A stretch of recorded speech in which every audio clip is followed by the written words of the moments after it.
இருப்பேன். உங்களதான். சூப்பர். இன்னைக்கு ஃபன் பண்றோம். Excuse me.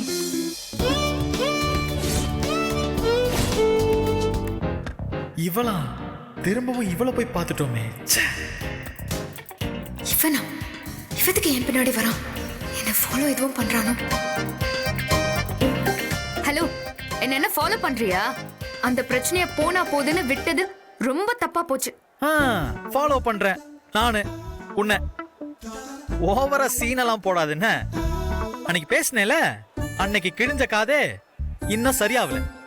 தயவு செஞ்சு மறுபடியும் ஆரம்பிச்சிடாதமா. இப்போ என் பின்னாடியே ஃபாலோ பண்ணி வந்தது யாரு? நீயா இல்ல நானா? ஆமா, அப்படியே இவளை ஃபாலோ பண்ணிட்டாலும். என்ன சொன்ன? என்ன சொன்ன சொல்லு.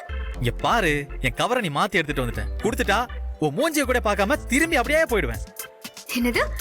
நான் மாத்தி எடுத்துட்டு வந்துட்டேனா? என்ன விளையாடுறியா? எனக்கு வேற வேலை இல்ல பாரு, உன்னை தேடி வந்து விளையாடுறதுக்கு. கவரை குடுமா. அடுத்தவங்க கவர் எடுத்துட்டு வர அளவுக்கு எனக்கு அறிவில்ல நினைச்சிட்டியா? உன் கையில இருக்கிற கவரை பார்த்தா உன் அறிவோட லெவலு உனக்கே தெரிஞ்சிடும். பேச்ச குறைச்சிட்டு உன் அறிவோட லெவல செயல்ல காட்டு. அட காட்டு.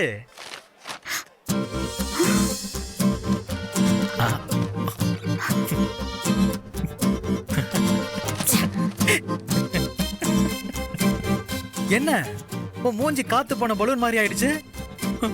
உன் அறிவோட லெவல் என்னன்னு தெரிஞ்சிருச்சா?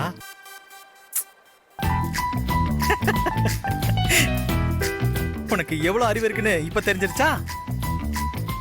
அங்கிருந்து ஒருத்த பின்னாடியே கத்திட்டு வரானே, செக் பண்ணாமலையா வந்திருப்பான்னு யோசிக்க முடியல. இதுல பேச்சு வேற. கவரை கொடு. ஹலோ, கவர் ஒரே கலர்ல இருந்ததுனால மாறி போச்சு. ஓவரா பேசாத. ஓவரா பேசினது நீதாமா, நான் இல்ல. கூப்பிட்டப்பவே விஷயம் என்னன்னு கேட்டிருந்தா நானும் சொல்லியிருப்பேன், வேலையும் முடிஞ்சிருக்கும்.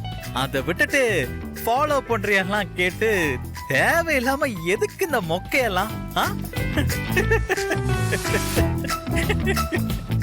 நான் கூட தெரியாம தான் எடுத்துட்டு வந்துட்டேனோ நினைச்சேன்.